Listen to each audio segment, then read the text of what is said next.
ನಮಸ್ಕಾರ ವೀಕ್ಷಕರೇ. ಸೊ ಚಂದ್ರಶೇಖರ್ ಅವರು ನಮ್ಮ ಬಸವಣ್ಣವ್ರ ಬಗ್ಗೆ ಮಾತಾಡ್ತಾ ಬಂದರು. ಆ ಘಟನೆಗಳು ಮುಂದೆ ಈ ಥರ ಎಲ್ಲ ಭವಿಷ್ಯದಲ್ಲಿ ನಡೆಯುತ್ತೆ. ಸ್ಪೆಷಲಿ ನಮ್ಮ ಚಾನಲಲ್ಲಿ ಕಾಲಜ್ಞಾನಕ್ಕೆ ಸಂಬಂಧಪಟ್ಟಂತೆ ತುಂಬ ಎಪಿಸೋಡ್ಗಳು ನಾವು ಮಾಡ್ತಾ ಬಂದ್ವಿ. ಸೊ ಇದು ಹೊಸ ಎಪಿಸೋಡ್ಗಳು, ಯಾಕಂದರೆ ಇದು ವಿಶ್ವಗುರು ಬಸವಣ್ಣವರು ತಿಳಿಸಿರೋ ಕಾಲಜ್ಞಾನ. ಸೊ ಅವರು ಪುಸ್ತಕಗಳಲ್ಲಿ ಅವರದ್ದು ಕೆಲವೊಂದಷ್ಟು ವಚನಗಳಲ್ಲಿ ಹೇಳಿರೋದು ಅದು ಒಂದಷ್ಟು ಆಯಿತು. ಕೆಲವೊಂದಷ್ಟು ವಚನಗಳು ನಮ್ಮ ಯಾರಿಗೂ ಸಿಗಲೇ ಇಲ್ಲ, ಅವೆಲ್ಲ ಸುಟ್ಟು ಹೋಗಿದ್ದಾವೆ. ಕಲ್ಯಾಣ ಕ್ರಾಂತಿ ಟೈಮ್ನಲ್ಲಿ ಅವೆಲ್ಲ ಸ್ವಲ್ಪ ನಾಶ ಆಗಿದೆ. ಆ ಟೈಮ್ನಲ್ಲಿ ಬಿಜ್ಜಳ ಸೈನ್ಯ ಅದನ್ನು ನಾಶ ಮಾಡಿತ್ತು. ಸೊ ಇವೆಲ್ಲ ಒಂದಷ್ಟು ವಿಚಾರಗಳು ನಮ್ಮ ಗಮನದಲ್ಲಿದೆ. ಯಾಕಂದರೆ ಕಂಪ್ಲೀಟ್ ಕಾಲಜ್ಞಾನನ ಅವ್ರ ಕೈಲಿ ಬರೆದಿರೋದು ನಮಗೆ ಸಿಗಲಿಲ್ಲ. ಸ್ವಲ್ಪ ಸಿಕ್ಕಿರೋವುಗಳಲ್ಲೇ ನಾವು ಅವ್ರನ್ನ ತಿಳ್ಕೊಂಡಿದ್ದೀವಿ. ಈ ವಿಚಾರಗಳ ಬಗ್ಗೆ ಅವರು ಅವತ್ತು ಮಾತಾಡಿದರು ಅಂತ.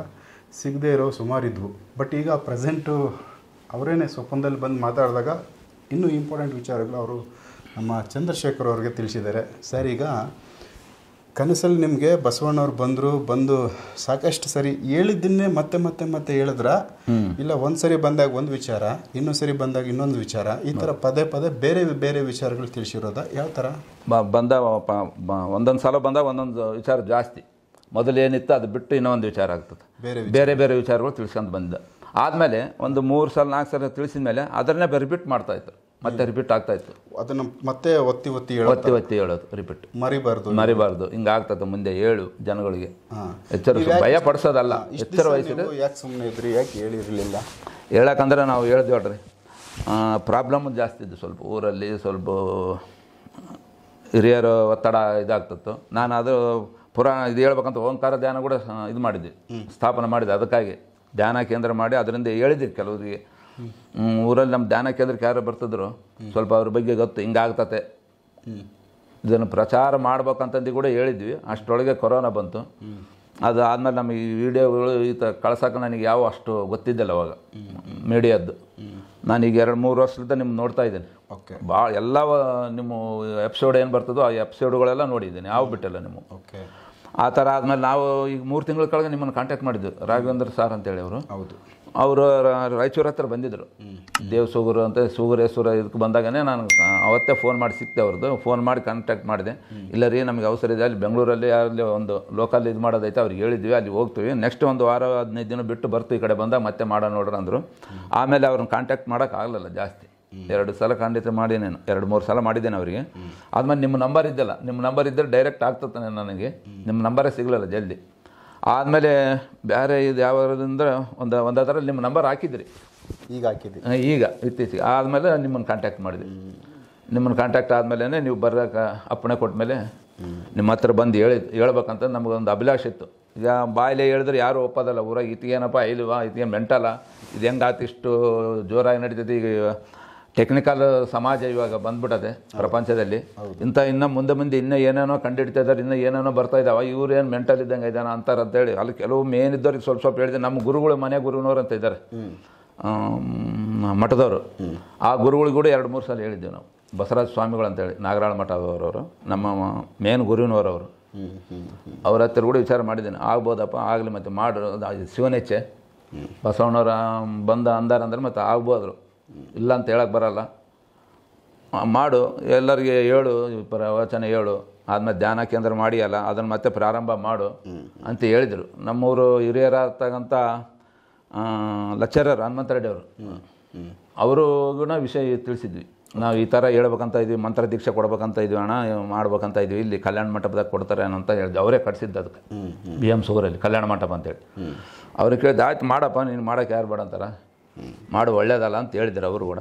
ಆ ವಿಷಯನ ಮತ್ತು ಜನಗಳಿಗೆ ಹೇಳೋದಕ್ಕಿಂತ ಈ ಪ್ರಕಾರ ನಿಮ್ಮ ಸ್ವದೇಶ್ ಮೀಡಿಯಾದಿಂದ ಹೇಳಿದರೆ ಎಲ್ಲರಿಗೂ ಗೊತ್ತಾಗ್ತದೆ ಅಂತೇಳಿ ನಾನು ನಿಮ್ಮ ಮೂಲಕನೇ ನಿಮ್ಮನ್ನು ಕೇಳ್ಕೊಂಡ್ವಿ ನಾವು. ಅದಕ್ಕೆ ನೀವು ಒಪ್ಪಿಗೆ ಕೊಟ್ಟಿದ್ದೀರಿ.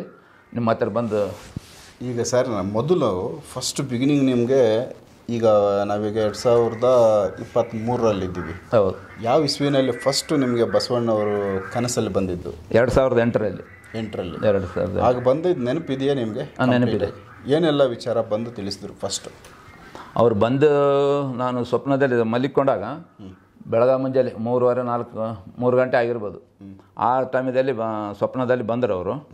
ಬಂದು ಈ ಥರ ನಾವು ಅದು ಯಾಕಂದ್ರೆ ಅವ್ರ ಜ್ಞಾನದಲ್ಲಿ ಅವ್ರ ಇದರಲ್ಲೇ ಹೋಗ್ತಾ ಇದ್ವಿ. ನಾವು ಜ್ಞಾನ ಎಲ್ಲ ಮೈಂಡಲ್ಲಿ ಸೆಟ್ ಅಲ್ಲಿ ಅವ್ರದ್ದೇ ಇರ್ತದೆ ಜಾಸ್ತಿ, ಅವ್ರ ವಿಚಾರಗಳೇ ಜಾಸ್ತಿ ಇರ್ತದ್ದು. ಆ ಇದರಿಂದನೇ ಅವರು ಸ್ವಪ್ನದಲ್ಲಿ ಬಂದು ಹೇಳಿದ್ದಾರೆ ಈ ಥರ ಆಗುತ್ತೆ ಮುಂದೆ. ನಾನು ಅವಾಗ ಕಂಪ್ಲೀಟ್ ಮುಗಿಸೋಕ್ಕಾಗಲ್ಲ. ನಾವು 12ನೇ ಶತಮಾನದಲ್ಲಿ ನಾವು ಏನು ಮಾಡ್ಬೇಕಂತ ಅಂದ್ಕೊಂಡಿದ್ವಿ, ಎಲ್ಲರಿಗೆ ಅನುಭವ ಮಟ್ಟದ ಬದಿಯಲ್ಲಿ ಎಲ್ಲ ಜನಾಂಗದವ್ರನ್ನ ಕರೆಸಿ ಏನು ಅವ್ರಿಗೆ ವಿದ್ಯಾಭ್ಯಾಸ, ಆಚಾರ ವಿಚಾರ, ಲಿಂಗ ಪೂಜೆ ಮಾಡೋದು ಬಗ್ಗೆ ಎಲ್ಲರಿಗೂ ತಿಳಿಸ್ಕೊಟ್ಟಿದ್ವಿ. ಆದಮೇಲೆ ಮುಂದೆ ಒಂದು ದಿನ ಅದನ್ನೆಲ್ಲ ಕಲಿಬೇಕಂತ ಮದುವೆ ವಿಚಾರ ಬಂತು. ಒಂದು ಹರಿಜನಕ್ಕೆ ಈ ಬ್ರಾಹ್ಮಣಸಿಗೆ ಮದುವೆ ಮಾಡಿಸಿದೆ. ಆ ಇದರಿಂದನೇ ಎಲ್ಲ ಅವಾಗ ಕಲ್ಯಾಣದಲ್ಲಿ ಭಾಳ ದೊಡ್ಡ ಗಲಾಟೆ ಆಯಿತು. ಹೌದು, ದೊಡ್ಡ ಗಲಾಟೆ. ಆ ಗಲಾಟೆ ಆಗಿ ಕೆಲವರು ಸತ್ತು ಹೋದರು, ಶರಣರು ಕೂಡ.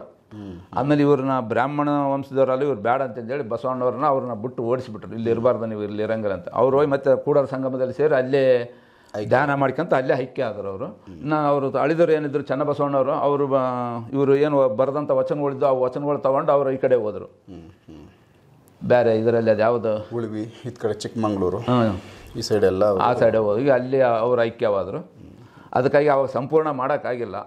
ನಾನು ಮುಂದಿನ ದಿನಗಳಲ್ಲಿ ಬರ್ತೇನೆ, ನಾನು ಮತ್ತೆ ಕಲಿಯುಗ ಅಂತ್ಯದ ಸಮಯದಲ್ಲಿ ಬರ್ತೇನೆ ಅಂತ ಹೇಳಿದ್ದೆ. ಡೇಟ್ ಹೇಳಿದ್ದೆಲ್ಲ ಅವರು 900 ವರ್ಷ ಆಗುತ್ತೆ, ನನಗೆ ಅವೆಲ್ಲ ಹೇಳಿದ್ದಿಲ್ಲ. ಅವಾಗಿನ್ನ ಅಂತ್ಯ ಸಮಯದಲ್ಲಿ ಬರ್ತೀನಿ. ಮತ್ತು ಅವಾಗ ಏನು ಎಲ್ಲ ಮತ ಮಾಂಧವ ಜಾಸ್ತಿ ಆಗಿರ್ತದೆ. ಅವಾಗ ಅವೆಲ್ಲ ಮತ ಮಾಂಧತೆ ಇಲ್ಲದಂಗೆ ಒಂದೇ ಧರ್ಮ, ಸನಾತನ ಧರ್ಮ ಸ್ಥಾಪನೆ ಮಾಡ್ತಾನೆ ಬಂದು ಅಂತ ಹೇಳಿದರು ಅವರು. ಸೂಪರ್. ಸೊ ಇದು ಫಸ್ಟ್ ಅವರು ನಿಮಗೆ ಗೋಚರ ಆದಾಗ ಹೇಳಿರೋದು. ಆ ಟೈಮಲ್ಲಿ ಅವ್ರು ಏನೆಲ್ಲ ಹೇಳಿದ್ರು ಅದನ್ನು ಯಾವುದು ಪುಸ್ತಕಗಳಲ್ಲಿ ಓದಿರಲಿಲ್ಲ. ಇಲ್ಲ ಓದಿರಲಿಲ್ಲ ನನಗೆ. ಕೆಲವರಿಗೆ ಏನಾಗುತ್ತೆ, ನಾವು ಅದನ್ನೇ ಓದಿ ಅದೇ ಸ್ವಪ್ನದಲ್ಲಿ ಬರೋದಕ್ಕೆ ಶುರು ಆಗುತ್ತೆ ಅನ್ನೋ ತರ ಕಲ್ಪನೆ ಇರುತ್ತೆ ನಮ್ಮಲ್ಲಿ. ಸೈಕಾಲಜಿ ಕರೆಕ್ಟ್ ಹೇಳ್ತಾರೆ. ನೀವು ಅದೇ ರಿಲೇಟೆಡ್ ಏನಾದ್ರು ಓದಿ ಅದನ್ನ ನಿಮ್ ಕನ್ಸಲ್ಲಿ ಬರಕ್ ಶುರು ಆಗಿತ್ತಾ ಅನ್ನೋದು ನಮ್ಗೆ ಅದ್ರ ಬಗ್ಗೆ ಗೊತ್ತೇ ಇಲ್ಲ.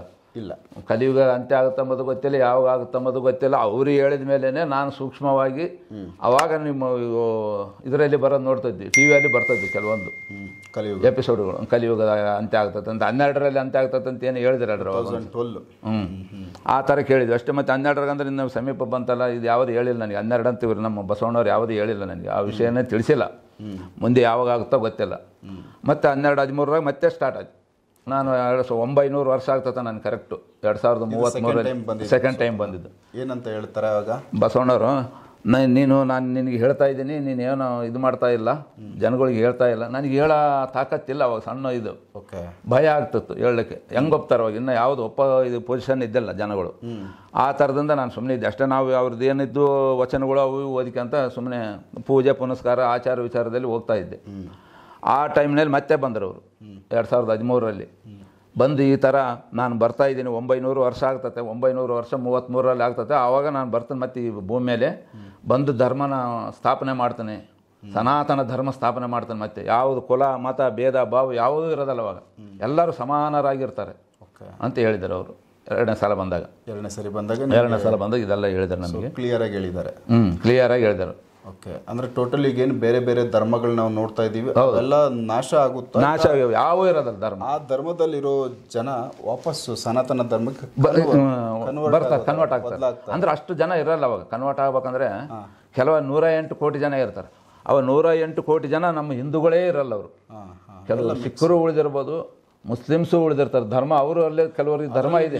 ಧರ್ಮ ಸ್ಥಾಪನೆ ಯಾರು ನಿಯತ್ತಾಗಿ ಯಾರು ಇರ್ತಾರೋ ಧರ್ಮ ಅವ್ರ ಧರ್ಮವನ್ನು ಅವರು ಏನು ಇವರು ಪೈಗಂಬರ್ ಅವ್ರು ಏನು ಬರೆದಿರ್ತಾರೆ ಅದ್ರ ಬಗ್ಗೆ ಅವರು ಅದನ್ನೇ ಓದಿ ಅದರಲ್ಲೇ ಇದಾಗಿರ್ತಾರಲ್ಲ. ಅವರು ಧರ್ಮ ಸ್ಥಾಪನೆ ಮಾಡಿರ್ತಾರೆ. ಅವರು ಆ ಧರ್ಮದಿಂದ ನಡ್ಕೊಂಡವ್ರು. ಕ್ರಿಶ್ಚಿಯನ್ಸ್ ಆಗಿರ್ಬೋದು, ಮುಸ್ಲಿಮ್ಸ್ ಆಗಿರ್ಬೋದು, ಸಿಖ್ಖರಾಗಿರ್ಬೋದು, ಲಿಂಗಾಯತ್ಸ್ ಆಗಿರ್ಬೋದು, ಹಿಂದೂಗಳು ಯಾವುದೇ ಜನಾಂಗ ಆಗಿರ್ಬೋದು, ಅವರವರ ಧರ್ಮ ಗುರುಗಳು ಅವ್ರಿಗೆ ಏನೆಲ್ಲ ಒಂದು ಬೋಧನೆ ಕೊಟ್ಟರು, ಇದೇ ತರ ನೀವು ಜೀವನ ಮಾಡಬೇಕು, ಅದನ್ನ ಯಾರು ಫಾಲೋ ಮಾಡಿರ್ತಾರೆ, ಅಂಥವ್ರು ಉಳಿತಾರೆ ಅಂತ ಹೇಳಿದ್ದಾರೆ. ಸೊ ಆ ಧರ್ಮಗಳು ನಮ್ಮ ಧರ್ಮ ಅಂತಲ್ಲ, ಅವ್ರ ಧರ್ಮದಲ್ಲೂ ಕೂಡ ತೊಂದರೆ, ಅದನ್ನ ಫಾಲೋ ಮಾಡದೆ ಬಿಟ್ಟಿರೋರು ಸೊ ಅದು ನಾಶ ಆಗ್ತಾರೆ. ಯಾವುದೇ ಇರೋದಲ್ಲ. ಅಧರ್ಮ ಅಂತಕ್ಕದ್ದು ಯಾವುದೇ ಇರೋದಲ್ಲ. ಧರ್ಮ ಮಾತ್ರ ಉಳಿತೆ ಅಂತ ಹೇಳಿದ್ದಾನೆ. ಸತ್ಯ ಮಾತ್ರ ಉಳಿಯುತ್ತೆ.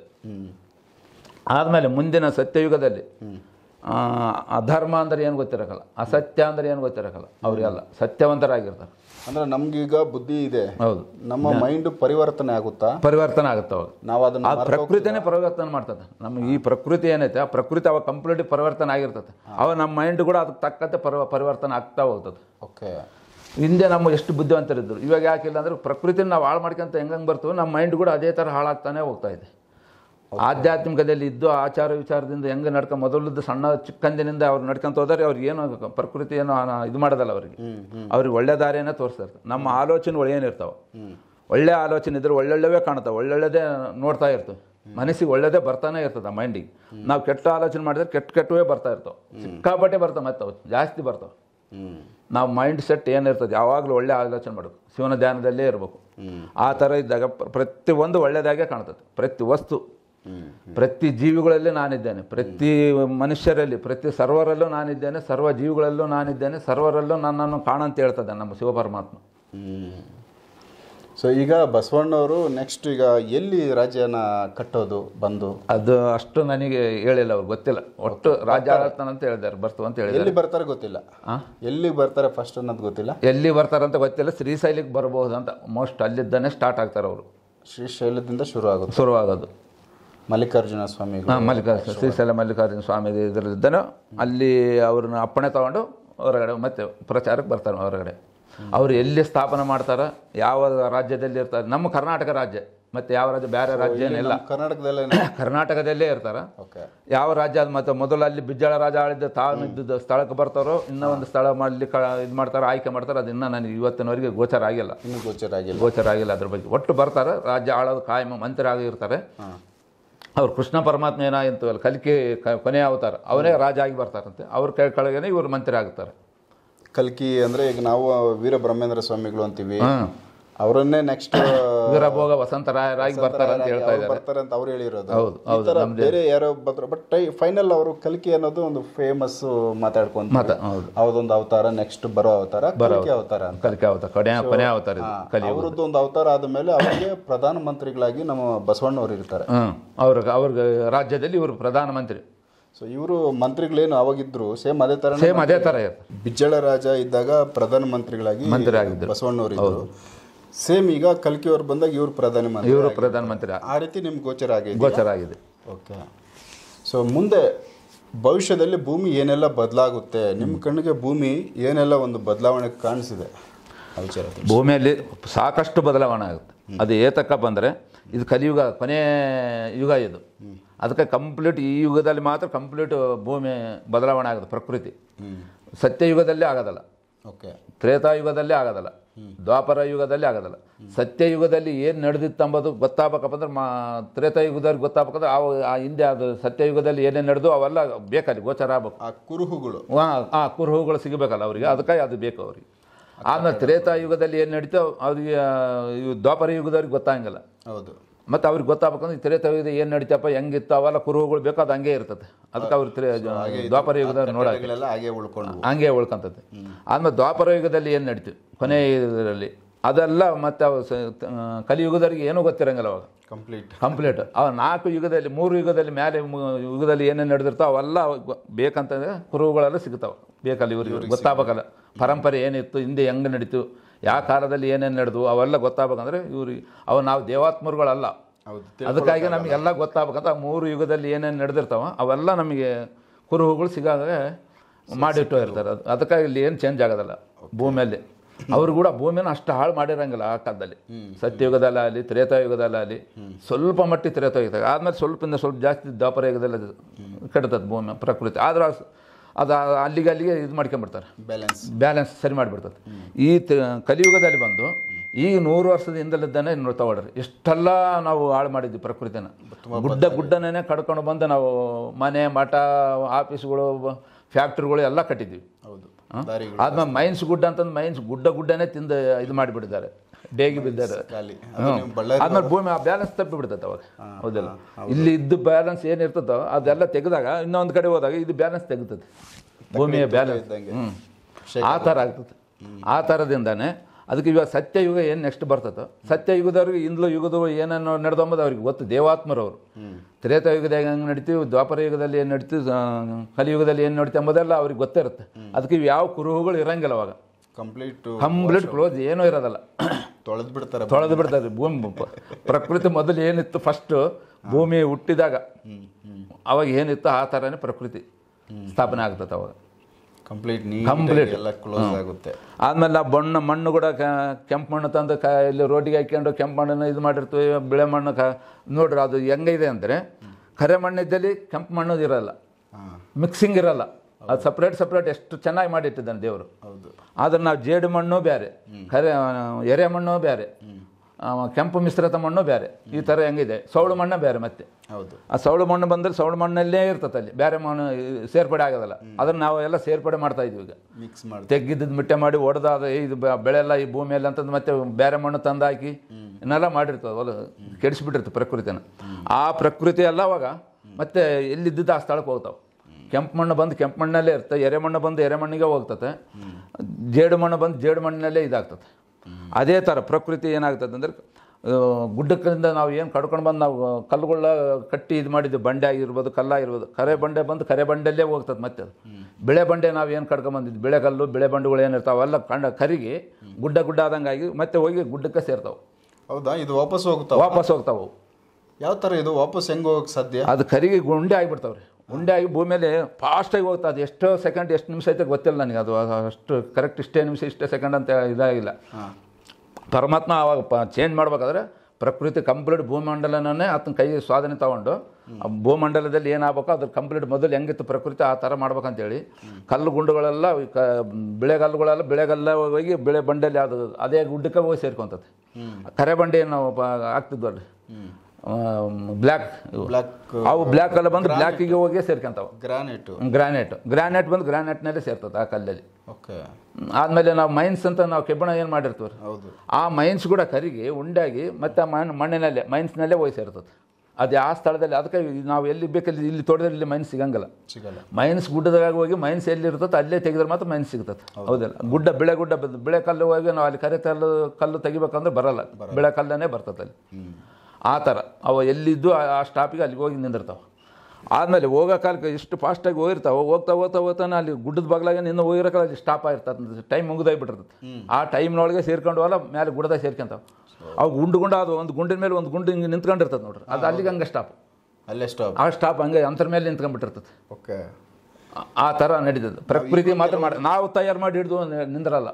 ಈಗಲೂ ಕೆಲವು ಕಡೆ ಎಲ್ಲಾದ್ರೂ ಬೆಟ್ಟ ಗುಡ್ಡಗಳಲ್ಲಿ ಆ ಥರ ನೋಡಿರ್ತೀವಿ ಕಾಣಿಸುತ್ತೆ. ಆ ಥರ ಆಗ್ತದೆ ಅದು ಆವಾಗ. ಅಂದ್ರೆ ಅದು ಎಲ್ಲ ಸ್ಪೀಡ್ ಟೈಮಿಂಗ್ಸ್ ಒಳಗಡೆ ಯಾವ್ದು ಹೋಗಿ ಸೇರ್ಕೊಂಡ್ಬಿಡ್ತಾವೆ. ಕೆಲವೊಂದು ಸೇರಕ್ಕಾಗದೇ ಅಲ್ಲೆಲ್ಲಿ ಹೊಲಗಳು ಅಲ್ಲೇ ಗುಡ್ಡದ ಬಾಗ್ಲಾಗ ಮಾತ್ರ ಇರ್ತಾವೆ ನೋಡ್ರಿ ಕಲ್ಲುಗಳು, ಸಣ್ಣ ಗುಂಡುಗಳು, ಇಷ್ಟು ಗುಂಡುಗಳು ಅಲ್ಲೇ ಗುಡ್ಡದ ಬಾಗ್ಲಾಗ ಇರ್ತಾವೆ. ಆದ್ಮೇಲೆ ಬರ್ರಿ 2 ಕಿಲೋಮೀಟರ್ 3 ಕಿಲೋಮೀಟರ್ ಬಿಟ್ಟು ಹೊರಗೆ ಬರ್ರಿ, ಅಲ್ಲಿ ಯಾವ ಇರಲ್ಲ. ಅವು ಹೋಗ್ಬೇಕಂತ ಹೋಗ್ತಾನೆ ಇರ್ತಾವೆ. ಹೋಗ್ತಾನೆ ಅಲ್ಲಿ ಸ್ಟಾಪ್ ಆಗಿಬಿಡ್ತದೆ ಅವ್ರು, ಅವು ಅಲ್ಲೇ ನಿಂತ್ಕೊಂಡ್ಬಿಡ್ತಾವೆ. ಅದು ಒಂದು ದೊಡ್ಡದು ಹೊರಗಡೆ ನಾವು ನೋಡ್ತೀವಲ್ಲ ಕಲ್ಲುಗುಂಡುಗಳು, ಅದೇ ಥರನೇ ಅದೇ ಥರ ಕಲ್ಲುಗುಂಡುಗಳಾಗ್ತವೆ, ಅದೇ ಥರ ಕಲ್ಲುಗುಂಡು ಆಗ್ತವೆ. ಸೊ ಎಲ್ಲ ಹೋಗಿ ಆ ಬೆಟ್ಟಕ್ಕೆ ಜಾಯ್ನ್ ಆಗೋದು. ನೀವು ಎಲ್ಲಿದ್ದ ಬಂದಿರಪ್ಪ ಅಲ್ಲಿಗೆ ಹೋಗ್ರ ಅಂತ. ನಾವು ಹುಟ್ಟಿವಂದ್ರೆ ಸತ್ಮ ನಾವು ಎಲ್ಲಿಗೆ ಹೋಗ್ಬೇಕು? ಅಲ್ಲಿಗೆ ಪರಮಾತ್ಮ ಹತ್ರಕ್ಕೆ ಹೋಗ್ಬೇಕಲ್ಲ. ಅವು ಹಂಗೆ ತಮ್ಮ ಸ್ಥಳಕ್ಕೆ ತಾವು ಹೋಗ್ಬಿಡ್ತಾವೆ. ಇದೊಂದು ಈ ಸಿನಿಮಾಗಳಲ್ಲಿ ನೋಡ್ತೀವಿ ನಾವು. ಸಿನಿಮಾದಲ್ಲಿ ಏನಾದರೂ ಆಕ್ಷನ್ ಅಂದ ಕೂಡಲೇ ಅವುಗಳು ಇಮ್ಮಿಡಿಯೇಟ್ ಆಗಿ ಆಕ್ಟಿಂಗ್ ಮಾಡಕ್ಕೆ ಶುರು ಮಾಡ್ತಾರೆ ಅವರೆಲ್ಲ ನಡಿ. ಓಕೆ, ಇಲ್ಲಿ ಬಂದು ಒಂದ್ಸರಿ ಆರ್ಡರ್ ಕೊಟ್ಟ ಮೇಲೆ ದೇವರು ನಿಮ್ಮ ಇಡೀ ಬ್ರಹ್ಮಾಂಡಲ್ಲಿ ಒಂದೇ ಸಲ ಆಗ್ತದೆ. ಇಡೀ ಬ್ರಹ್ಮಾಂಡ ಇವತ್ತು ಇಲ್ಲಿ ಆಗ್ತದೆ, ನಾಳೆ ಅಲ್ಲೇ ಆಗ್ತದೆ ಅಂತೆಲ್ಲ ಅದು. ಇವು ನಮ್ಮ ಪ್ರಕೃತಿ ನಿಯಮದ ಪ್ರಕಾರ ಇವು ಇದೇನಂತ ಸುನಾಮಿಗಳು, ಮಳೆ, ಭೂಕಂಪಗಳು ಅವೆಲ್ಲ ಬರೋದು. ಅವು ವರ್ಷಕ್ಕೆ ಹೆಚ್ಚಕ್ಕಂತಾನೆ ಹೋಗ್ತದೆ. ಇವಾಗ ನೋಡ್ತಾ ಇದ್ದೀವಲ್ಲ, ಹೋದ ವರ್ಷ ಎಷ್ಟಿತ್ತು, ಈ ವರ್ಷ ಇನ್ನೂ ಜಾಸ್ತಿ ಆಯ್ತು, ಮುಂದಿನ ವರ್ಷ ಇನ್ನೂ ಜಾಸ್ತಿ ಆಗ್ತದೆ. ಒಂದೇ ಸಲ ಆಗೋದಲ್ಲ ಅದು. ಒಂದು 10 ವರ್ಷದೊಳಗೆ ಕಂಪ್ಲೀಟ್ ಏನು ಮುಗಿಸ್ಕೊಂಡು ಜಾಸ್ತಿ ಆಯ್ತು ಹೆಚ್ಚಾಗ್ತಾ ಹೋಗಿ ಇದು ಮಾಡ್ತದೆ. ಅದು ಆದಮೇಲೆ ಕಂಪ್ಲೀಟ್ ಆದಮೇಲೆ ಈ ಪ್ರಕೃತಿನ ಕಂಪ್ಲೀಟ್ ಮಾಡೋದು. ಮತ್ತು ಅದೇನು ಎಷ್ಟು ತಾಸು ಐತೆ ನನಗೆ ಸರಿಯಾಗಿ ಗೊತ್ತಿಲ್ಲ. ಅಷ್ಟು ತಾಸಿನೊಳಗೆ ಕಂಪ್ಲೀಟ್ ಭೂಮಂಡಲನೇ ಚೇಂಜ್ ಮಾಡಿಬಿಡ್ತಾನೆ. ಪ್ರಕೃತಿ ಮೊದಲು ಹೆಂಗಿತ್ತು ಭೂಮಂಡಲ ಅದೇ ಥರನೂ ಇದು ಮಾಡ್ತಾನೆ. ಸೃಷ್ಟಿಗೆ ದೇವರು ಬಂದು ಆರ್ಡರ್ ಕೊಡೋದು ಏನೆಲ್ಲ ನಿಮ್ಮ ಮೂಲ ಸ್ವರೂಪ ಇತ್ತು ವಾಪಸ್ ಅಲ್ಲಿಗೆ ಹೋಗ್ಬಿಡೋಕು ಅಂತ ಅಪ್ಪಣೆ ಕೊಟ್ಟಾನೆ. ಎಲ್ಲ ಕಲ್ಲುಗಳು ಯಾವ್ದು ಅಲ್ಲಿಗೆ ಹೋಗ್ತವೆ. ಅದಕ್ಕೆ ನಂದಿ ಬೆಟ್ಟ ಇದೇನೈತಲ್ಲ, ನಂದಿ ಬೆಟ್ಟ ಅಲ್ಲ, ನಮ್ಮ ಊರ ಇದ್ರಲ್ಲ ಬನಗಾನಪಲ್ಲಿ ಬಸವಣ್ಣ ಎದ್ದು ಕೂಗ್ತಾನ ಅಂತ ಹೇಳಿದ್ರೆ ಅದು ಕಲ್ಲಿನ ಬಸವಣ್ಣ. ಅದು ಮತ್ತೆ ನೋಡಿದ್ರೆ ಅದು ಮಾಮೂಲು ಕೆತ್ತಿನ ಇದ್ದಾಗ ಸ್ವಲ್ಪ ಇತ್ತಂತೆ. ಇವಾಗ ನೋಡಿ ಎಷ್ಟು ದೊಡ್ಡದಾಗಿಬಿಡೋದು. ಅದು ಕಲ್ಲು ಬೆಳಿತೈತೆ ಅಂದರೆ ಹೆಂಗೆ ಅದು ಯಾರಿಗೂ ಗೊತ್ತಾಗಂಗಿಲ್ಲ. ಅದು ಆ ಥರ ಕಲ್ಲು ಬಸವಣ್ಣ ಎದ್ದು ಕೂಗಿತಾನಂತಂದು ಏನು ಇದು ಮಾಡಿದಾರಲ್ರಿ. ಹೌದು, ಅವೆಲ್ಲ ಆಗ್ತಾವೆ. ಸೊ ನಮ್ಮ ಈಗ ನಮ್ಮ ಮೆಂಟಾಲಿಟಿ ನಾವು ಆಯಿತು, ನಮ್ಮ ಕುಟುಂಬ ಆಯಿತು, ನಮ್ದೊಂದು ಸ್ವಾರ್ಥ ಜೀವನಗಳು ನಾವು ಮಾಡ್ತಾ ಸ್ವಾರ್ಥಕ್ಕೆ ಜಾಸ್ತಿ. ಗಾಡಿ ಬೇಕು, ಇನ್ನೊಂದು ಮನೆ ಬೇಕು, ಇವೆಲ್ಲ ನಮ್ಮ ಸ್ವಾರ್ಥಕ್ಕೆ ಬಳಸ್ಕೊಂತ ಇದೀವಿ. ನಾವು ಆಸೆ ಪಟ್ಟು ಅವುಗಳನ್ನ ಸಂಪಾದನೆಗಳು ಮಾಡ್ತೀವಿ, ದುಡ್ಡಿಂದ ಕಷ್ಟ, ಸುಳ್ಳು ಮೋಸ ವಂಚನೆ ಮಾಡಿ ಕೂಡ ಮಾಡ್ತಾ ಇದೀವಿ. ನಡೀತಾ ಇದೆ ಸೊ ಅದಕ್ಕೆ ನಡಿಬೇಕಾದ್ರೂ ಕೂಡ ಅದ್ರದ್ದು ಜಾಸ್ತಿ ಆಗ್ಬೇಕು. ಇನ್ನು ಮೋಸ ವಂಚನೆ ಎಷ್ಟೆಷ್ಟು ಜಾಸ್ತಿ ಆಗುತ್ತೋ ಅಷ್ಟಷ್ಟು ಜಲ್ದಿ ಮುಗಿದೋಗ್ತದೆ ಪ್ರಪಂಚ. ಅಂದ್ರೆ ಇಲ್ಲಿ ನಾವು ಅವರಿಗೆ ಕಾಲ ಇರೋದು ಅಂತ ಹೇಳ್ತಾರಲ್ರಿ, ಸುಳ್ಳುಳ್ಳವರಿಗೆ ಮೋಸ ಮಾಡೋರಿಗೆ ರಾಜಕಾರಣಿಗಳದೇ ಇವಾಗ ಕಾಲ ಇರೋದು. ಅವ್ರ ರಾಜಕಾರಣಿ ಯಾರ ನಿಯತ್ತಾಗಿರೋರು ಇದ್ದಾರೆ. ಎಲ್ಲೋ ಅಷ್ಟು ನಮ್ಮ ಭಾರತ ದೇಶದ ಕೇಳ್ತಾರೆ ಒಂದು 5-10 ಜನ ಸೇರ್ಬೋದೇನ ಅಷ್ಟೇ. ಈಗ ನಿಯಮ ಇದು, ನಾವೆಲ್ಲ ಸತ್ಯವಂತರಾಗೋದ್ರಿಂದ ನೆಕ್ಸ್ಟ್ ಬರೋ ಸತ್ಯಯುಗ ಸಿಗಲ್ಲ. ಎಲ್ಲ ಸುಳ್ಳು ಅದು ಇದು ಮೋಸ ಮಾಡೋದು ಜಾಸ್ತಿ ಆಗಿದೆ. 99% ಜನನೇ ಇದಿರಲ್ಲ. ಅಂದ್ರೆ ಮುಂದೆ ಎಷ್ಟು ಜಲ್ದಿ ಮೋಸಗಳು ನಡೀತೋ ಅಷ್ಟು ಜಲ್ದಿ ಮುಗಿದೋಗ್ತದೆ ಅಂತ ಕಲಿಯುಗ ಆದಮೇಲೆ ಸತ್ಯಯುಗ, ಕಲಿಯುಗ, ಸತ್ಯಯುಗ, ತ್ರೇತಾಯುಗ, ದ್ವಾಪರ ಯುಗ, ಕಲಿಯುಗ ಅಂತ 4 ಯುಗಗಳಿದಾವೆ. ಅಂದ್ರೆ 4,32,000 ಸತ್ಯಯುಗ, ಕಲಿಯುಗ ಅಲ್ಲಪ್ಪ ಇದು 5,000 ವರ್ಷಕ್ಕೆ ಮುಗಿತೈತೆ ಅಂತಾರಲ್ಲ ಅಂತ ಕೇಳ್ತಾ ಇದ್ದಾರೆ ಕೆಲವರು. ಹೌದು. ಇದಕ್ಕೇನು ಹೇಳ್ತು ಅಂದರೆ, ನಾವು ಸೋಮವಾರ ಆದಿತ್ಯವಾರ, ಸೋಮವಾರ, ಮಂಗಳವಾರ, ಶನಿವಾರ ಆದ್ಮೇಲೆ ಮತ್ತೆ ಆದಿತ್ಯವಾರ, ಸೋಮವಾರ, ಮಂಗಳವಾರ ಹೆಂಗೆ ಬರ್ತಾರೆ? ರೊಟೇಷನ್ ರೀ. ಪುನರಪಿ ಜನನಂ ಪುನರಪಿ ಮರಣಂ. ನಾವು ಹುಟ್ಟು ಸಾವು ಮತ್ತೆ ಹುಟ್ಟುತ್ತೀವಿ, ಮತ್ತೆ ಸಾಯ್ತೀವಿ, ಹುಟ್ಟುತ್ತೀವಿ, ಸಾಯ್ತೀವಿ. ಅದೇ ಥರನೇ ಅದು ಕೂಡ ಕಲಿಯುಗ ಆಗಲಿ ಸತ್ಯಯುಗದಿಂದ 4 ಯುಗಗಳೇನಿದಾವೆ, ಆ ಯುಗಗಳು ಮುಗಿದ ಮೇಲೆ ಮತ್ತೆ ಸತ್ಯಯುಗ ರೊಟೇಷನ್ ಆಗಿ ಒಂದು 4,32,000 ವರ್ಷಗಳಾಗೋವರೆಗೆ ಇದು ನಡೀತಾನೆ ಇರ್ತದೆ ಕಾಲ. ಸೊ ಇದು ರೊಟೇಷನ್ ಆಗ್ತಾ ಇರ್ತದೆ. ರೊಟೇಷನ್ ಇರ್ತೈತೆ ಅಂದರೆ 20,000 ವರ್ಷ ಸತ್ಯಯುಗ ಇರುತ್ತೆ. ಆದಮೇಲೆ 15,000 ವರ್ಷ ತ್ರೇತಾಯುಗ ಇರುತ್ತೆ. 10,000 ವರ್ಷ ದ್ವಾಪರ ಯುಗ ಕಾಲ.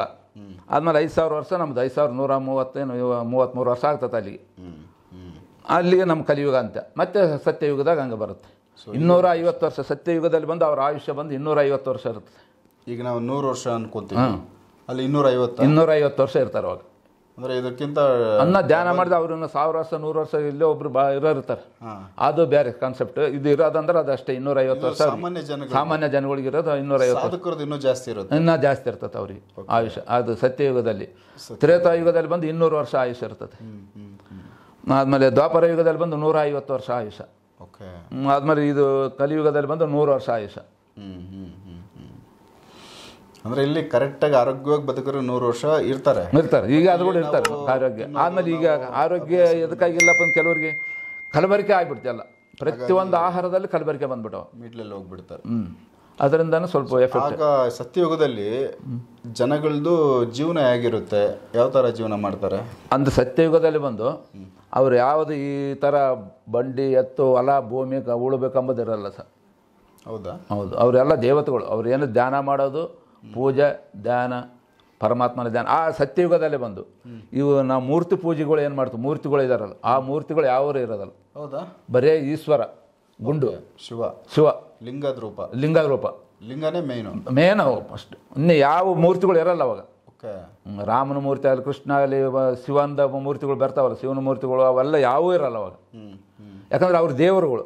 ನಾವೇ ದೇವಾತ್ಮರಾಗಿ ನಾವೇ ಪೂಜೆ ಮಾಡ್ಕೊಳ್ಳೋಕ್ಕಾಗಲ್ಲ, ಬರಲ್ಲ. ಸತ್ಯಯುಗದಲ್ಲಿ ಆ ಥರ ಆಗುತ್ತೆ ಅವ್ರಿಗೆ.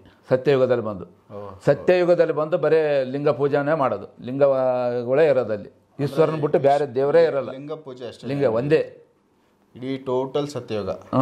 ಟೋಟಲ್ ಸತ್ಯಯುಗದಲ್ಲಿ ಬರೀ ಲಿಂಗ ಪೂಜೆನೇ, ಈಶ್ವರ ಪೂಜೆ ಬಿಟ್ಟರೆ ಬೇರೆ ದೇವ್ರ ಗುಡಿಗಳೇ ಇರಲ್ಲ. ಅಂದ್ರೆ ಅಲ್ಲಿರೋರೆಲ್ಲ ದೇವರುಗಳಿದ್ದಾಗ ಅವರೇ ದೇವಾತ್ಮರು. ಅವಾಗ ಸತ್ಯಯುಗದಲ್ಲಿ ಯಾರು ಇರ್ತಾರೋ ಅವರೆಲ್ಲ ದೇವಾತ್ಮರುಗಳೇ, ದೇವರೇ ಇದ್ದಂಗೆ. ಅವ್ರ ನಮ್ಮನ್ನು ನಾವು ಪೂಜೆ ಮಾಡ್ಕೊಳಕ್ಕೆ ಬರಂಗಿಲ್ಲ ಅಂತಂದೇಳಿ ಅವ್ರು ಪೂಜೆ ಮಾಡ್ಕೊಳ್ಳೋದಲ್ಲ. ಅದಕ್ಕಾಗಿ ಅವ್ರನ್ನ ಮಾಡೋದು ಯಾರು ಅನ್ನೋದು ಪರಮಾತ್ಮನ ಪೂಜೆ. ಮತ್ತು ಶಿವ, ಇವರು ಮಹಾದೇವ ಅವರೆಲ್ಲ ಆಕಾರ ರೂಪ ಇರ್ತಾರೆ, ಅವ್ರು ಮಾಡಲ್ಲ. ಅವು ಬರೋದಿಲ್ಲ. ರೂಪ ಇಲ್ಲ, ನಿರಾಕಾರ ಸ್ವರೂಪ ಈಶ್ವರ, ಗುಂಡು. ಇಡೀ ಸೃಷ್ಟಿದು ಒಂದು ತತ್ವ ಅದು. ಬಸವಣ್ಣವರು ಇಷ್ಟಲಿಂಗ ತೋರಿಸಿದಾರಲ್ಲ, ಥರದ್ದೊಂದು ಸೃಷ್ಟಿದು ಬ್ರಹ್ಮಾಂಡ ಏನೈತೆ ಅದರದ್ದು ಸ್ವರೂಪ ಅಷ್ಟೇ, ಶಿವ. ಅಂದ್ರೆ ಇದು ತುಂಬಾ ಇಂಟ್ರೆಸ್ಟ್ ಇದೆ. ಅದಾದ್ಮೇಲೆ ಬರೋ ನೆಕ್ಸ್ಟ್ ಯುಗಗಳಲ್ಲಿ ಮತ್ತೆ ಸೇಮ್ ಇವಾಗ ಏನು ನಾವು ಮೂರ್ತಿ ಪೂಜೆಗಳು ಬಂದ್ವು, ಇವೆಲ್ಲ ಮತ್ತೆ ಬರ್ತವೆ ಅಂತ ಬರ್ತಾವೆ. ಆದ್ಮೇಲೆ ತ್ರೇತಾಯುಗದಲ್ಲಿ ಪ್ರಾರಂಭದಲ್ಲಿ ಕೂಡ ಇವೇ ಇರ್ತಾವೆ, ಲಿಂಗ ಪೂಜೆಗಳೇನೇ ಇರ್ತದೆ. ಮಧ್ಯಕಾಲದಿಂದ, ತ್ರೇತಾಯುಗ ಮಧ್ಯಕಾಲದಿಂದ ಅವಾಗ ಇಂಥವ್ರು ಇದ್ದರು. ಸತ್ಯಯುಗದಲ್ಲಿ ಯಾರು ಹೆಸರು, ಇವಾಗ ಈ ಹೆಸರುಗಳೇ ಇರ್ತಾವಂತ ಏನು ಹೇಳಕ್ಕೆ ಬರಲ್ಲ. ಅವಾಗ ಬದಲಾಗ್ಬೋದು ಹೆಸರುಗಳು. ಆ ಹೆಸರನ್ನೇ ಅವಾಗ ಅವರು ಪೂಜೆ ಮಾಡೋದು. ಅವ್ರ ಭಕ್ತರಾಗ್ತಾರೆ. ಅವ್ರ ಅನುಯಾಯಿಗಳು ಯಾರು ಆಗ್ತಾರೋ ಅವ್ರ ಪೂಜೆನೇ ಮಾಡ್ಕೊಂತ ಹೋಗ್ತಾರೆ. ಇದು ತ್ರೇತಾಯುಗದ ಮಧ್ಯಯುಗದಲ್ಲಿದೆ. ಓಕೆ. ತ್ರೇತಾಯುಗ ಕೊನೆಯಾದ ಆಯ್ತಪ್ಪ ಅಂದಮೇಲೆ ದ್ವಾಪರ ಯುಗದಲ್ಲಿ ತ್ರೇತಾಯುಗದವ್ರನ್ನ ಮಾಡ್ತಾರೆ, ಪೂಜೆಗಳು ಮಾಡ್ತಾರೆ. ರಾಜರು ಯಾರ್ಯಾರು ಇದ್ದಾರೋ ಆ ರಾಜರುಗಳ ತಗೊಂತಾರೆ ಅವರು. ಓಕೆ. ದೇವರುಗಳು ಪ್ಲಸ್ ರಾಜರನ್ನ ಇಬ್ಬರನ್ನ ತಗೊಂಡು ಪೂಜೆ ಮಾಡ್ತಾರೆ ಅವರು. ಸೊ ಶಿವ ಕಂಟಿನ್ಯೂ ಇರ್ತಾರೆ. ಶಿವ ಮಾತ್ರ ಕಂಟಿನ್ಯೂ ಇರ್ತಾನೆ. ಶಿವ ಕಂಟಿನ್ಯೂ ಇರ್ತಾನೆ. ಜೊತೆಯಲ್ಲಿ ಬೇರೆ ದೇವರುಗಳು ಇವರು ಆದ್ಮೇಲೆ ಧರ್ಮಗಳು ಹುಟ್ಕೊಂಡು ಬೇರೆ ಬೇರೆ ಧರ್ಮ ದ್ವಾಪರ ಯುಗದಿಂದ ಧರ್ಮಗಳು ಚೇಂಜ್ ಆಗ್ತಾವೆ, ಹೆಚ್ಚಾಗ್ತವೆ. ಸತ್ಯಯುಗದಲ್ಲಿ ಯಾವ ಕುಲ ಮತ ಯಾವುದೂ ಇರಲ್ಲ, ಒಂದೇ ಧರ್ಮ ಒಂದೇ ಜನ ಎಲ್ಲರೂ. ಆದಮೇಲೆ ಇವಾಗ ಏನು ಜನಸಂಖ್ಯೆ ಐತೆ, ಇವಾಗ ನಾಳೆ ಸತ್ಯಯುಗದಲ್ಲಿ ಎಷ್ಟು ಉಳಿತಾರೆ ಅಂದರೆ 100 ಜನ ಉಳಿದಾರೆ ಅಂತ. 100 ಜನದಲ್ಲಿ 70 ಜನ ಹೆಣ್ಮಕ್ಳೇನೇ ಇರ್ತಾರೆ. ಅದ್ಯಾಕೆ ಆ ಥರ ಇಂಬ್ಯಾಲೆನ್ಸ್ ಆಯ್ತು? ಇಂಬ್ಯಾಲೆನ್ಸ್ 30 ಜನ ಗಂಡ್ಮಕ್ಳು. ಯಾಕೆ ಈ ಥರ ಮಾಡ್ತಾರೆ? ಯಾಕೆ ಅಂದರೆ ಅವರು ಹೆಣ್ಮಕ್ಳಲ್ಲಿ ಧ್ಯಾನ, ಆಚಾರ ವಿಚಾರ, ದೇವ್ರ ಪೂಜೆ ಆಗಲಿ ಪುನಸ್ಕಾರ ಆಗಲಿ ಯಾವುದೇ ಆಗಲಿ ಸ್ವಲ್ಪ ಜಾಸ್ತಿ ಅವರಲ್ಲಿ. ಆದಮೇಲೆ ಅವರು ಹೊರಗಡೆ ಹೋಗೋದಲ್ಲ. ಈಗ ಕೊಲೆಯ ಈಗ 20-30-50 ವರ್ಷದಿಂದ ಸ್ವಲ್ಪ ಹೊರಗಡೆ ಬರ್ತಾ ಇದ್ದಾರೆ ಹೆಣ್ಮಕ್ಳು. ಅದಕ್ಕೆ ಮುಂಚೆ ಯಾರೂ ಇದ್ದಿಲ್ಲ. ಈಗಾದ್ರೂ ಕೂಡ ಕೆಲವರು ದೊಡ್ಡವ್ರ ಮನೆಗಳಿಗೆ ಒಂದು ರೀತಿಯ ಆಚಾರ ವಿಚಾರ ಮಾಡ್ತಿರೋ ಮನೆಗಳಲ್ಲಿ ಯಾರೂ ಹೊರ ಬರಲ್ಲ ಹೆಣ್ಮಕ್ಳು. ಉದ್ಯೋಗ ಮಾಡ್ಬೇಕು ಹಂಗೆ ಮಾಡ್ಬೇಕು ಅಂಬೋರು ಇರಲ್ಲ. ಅವ್ರ ಗಂಡನೇ ದೈವ ಅಂತಂದೇಳಿ ಅದನ್ನೇ ತಿಳ್ಕೊಂಡು ಅವ್ರ ಮನೆಯಲ್ಲೇನೆ ಪೂಜೆ ಪುನಸ್ಕಾರ ಅವು ಇವು ಅಂತ ಜಾಸ್ತಿ ಮಾಡ್ತಾರೆ. ಅವರು ಆಚಾರ ವಿಚಾರದಲ್ಲಿ ಅವರು ಉತ್ತಮ ಇರ್ತಾರೆ. ನಾವಂದ್ರೆ ಹೊರಗಡೆ ಪ್ರಪಂಚ ನೋಡಿಬಿಟ್ಟಿರ್ತೀವಿ ಗಂಡಸರು. ಮಾಡಬಾರ್ದಲ್ಲ ಮಾಡಿ ಬರ್ತೀವಿ, ಹೊರಗಡೆ ಹೋಗಿ ನೋಡಬಾರ್ದಲ್ಲ ನೋಡಿ ಬರ್ತೀವಿ, ಮಾಡಬಾರ್ದಲ್ಲ ಮಾಡ್ತೀವಿ. ಕುಡಿಯೋದು ತಿಂಬೋದು ಈಸ್ಪೇಟು ಇನ್ನೊಂದು ಗಂಡ್ಮಕ್ಳೇನೆ ಜಾಸ್ತಿ. ಅದಕ್ಕೆ ಇವರು ಉಳಿಯೋದಲ್ಲ, ಕಡಿಮೆ ಜನಸಂಖ್ಯೆ ಸಂಖ್ಯೆ ಕಮ್ಮಿ ಆಗುತ್ತೆ, ಜನಸಂಖ್ಯೆ ಕಡಿಮೆ ಆಗುತ್ತದೆ. ಓಕೆ. ಹೆಣ್ಮಕ್ಳ ಸಂಖ್ಯೆ ಸತ್ಯಯುಗದಲ್ಲಿ ಜಾಸ್ತಿ ಇರ್ತದೆ. ಹೆಣ್ಮಕ್ಳು 70%, ಗಂಡ್ಮಕ್ಳು 30% ಇರ್ತದೆ. ಸೊ ಅದಕ್ಕೆ ಅವ ದೇವ್ರ ಕಾಲದ ದೇವಾತ್ಮರುಗಳು 2-3 ಮದುವೆ ಆಗಿರ್ತಾರಂತ ತೋರಿಸ್ತಿರ್ತಾರಲ್ಲ. ಅಂದ್ರೆ ಹೆಣ್ಮಕ್ಳ ಸಂಖ್ಯೆ ಜಾಸ್ತಿ ಇದ್ದಾಗ ಜಾಸ್ತಿ ಇರ್ತದೆ. ಇಲ್ಲಿ ಮದುವೆಗಳಾಗಬೇಕು ಅಂದಾಗ ಅದು 2-3 ಮದುವೆಗಳಾಗ ಒಂದು ಇದಿರುತ್ತೆ. ಓಕೆ. ಸೊ ಈ ಥರದ್ದೊಂದು ವಿಚಾರಗಳು ಇವೆಲ್ಲ ನಿಮಗೆ ಕನಸಲ್ಲಿ ಗೋಚರ ಆಗಿರೋದು. ನೀವು ಸತ್ಯಯುಗ ನೋಡಿದ್ದೀರಾ? ಮತ್ತೆ ಕನಸಲ್ಲಿ ಸತ್ಯಯುಗದಲ್ಲಿ ನೋಡಿದ್ವಿ. ಸತ್ಯಯುಗನ ಬಸವಣ್ಣವರು ನಿಮಗೆ ತೋರಿಸಿದ್ದಾರೆ. ಇರ್ತಾರೆ. ನಾವು ಕೂಡ ಇರ್ತು ಅಂತ ನನಗೆ ಆಶೀರ್ವಾದ ಆಗಿದೆ. ಅದು ಏನನ್ನು ಗೊತ್ತಿಲ್ಲ, ಮುಂದೆ ಏನಾಗ್ತದೋ. ಒಳ್ಳೇದು. ಯಾಕಂದರೆ ಈಗ ಏನು ಬದಲಾವಣೆ ಪ್ರಪಂಚದಲ್ಲಿ ಆಗುತ್ತೆ, ಎಲ್ಲ ಕಡೆ ಪ್ರಳಯಗಳು, ಭೂಕಂಪಗಳು, ಸುನಾಮಿಗಳು ಅತಿ ಹೆಚ್ಚು ಆಗ್ತಾ ಇದ್ದಾವೆ. ನೋಡ್ತಾ ನೆಕ್ಸ್ಟ್ ನ್ಯೂಕ್ಲಿಯರ್ ಏನಾದರೂ ಯುದ್ಧಗಳು ಶುರು ಆಯಿತು, ಯುದ್ಧ ಕೂಡ ಆಗ್ತದೆ ಅಂದಾಗ ಅಲ್ಲೂ ಒಂದು ಸ್ವಲ್ಪ ಡ್ಯಾಮೇಜ್ ಆಗುತ್ತೆ, ಭಾರಿ ಡ್ಯಾಮೇಜ್ ಆಗುತ್ತದೆ. ತೊಂದರೆ. ಇದು ಯುದ್ಧ ಹಿಂದೆ ಏನು ನಡೆದ ದೊಡ್ಡ ಯುದ್ಧಗಳು, ಮಹಾಯುದ್ಧಗಳು, 2 ಯುದ್ಧಗಳು ನಡೆದವಲ್ಲ, ಆ 2 ಯುದ್ಧಕ್ಕಿಂತ ಇದು ಇನ್ನೂ ಭಯಂಕರವಾಗಿರುತ್ತೆ. ಇವರೆಲ್ಲ ಅಣುಬಾಂಬುಗಳು ತಯಾರು ಮಾಡ್ಕೊಂಡ್ಬಿಟ್ಟಿದ್ದಾರೆ. ಒಂದೊಂದು ಬಾಂಬ್ ಹಾಕಿದ್ರೆ ಒಂದೊಂದು ದೇಶನೇ ಇದಾಗೋಷ್ಟು ಮಟ್ಟಿಗೆ. ಬಗ್ಗೆ ತಿಳಿಸಿದಾರ ನಿಮಗೆ ಬಸವಣ್ಣವರು? ಈ ಯುದ್ಧಗಳು ಮುಂದೆ ಈ ಥರ ಯುದ್ಧ ಆಗುತ್ತೆ ಅಂತೇಳಿ ಯುದ್ಧ ಆಗುತ್ತೆ. ಯುದ್ಧದಿಂದ ಆದ್ಮೇಲೆ ಪಂಚಭೂತಗಳು ಏನಿದೆ 5 ಈ 5 ಪಂಚಭೂತಗಳಿಂದನೇ ಸರ್ವನಾಶನ ಕೂಡ ಆಗುತ್ತೆ. ಅಲ್ಲ, ಇದಾಗುತ್ತೆ, ಇದೇ ಥರ ಆಗುತ್ತೆ, ಇದೇ ದೇಶದವರು ಹಿಂಗೆ ಏನಾದರೂ ಅದು ಅಷ್ಟು ನಮಗೆ ಕನ್ಫರ್ಟ್ ಕೊಟ್ಟಿಲ್ಲ. ಆಗ್ತದೆ, ಯುದ್ಧ ಆಗ್ತದೆ. ಯಾವ ದೇಶದಿಂದ ಪ್ರಾರಂಭ ಆಗುತ್ತೆ ಅಂತ ಗೊತ್ತಿಲ್ಲ.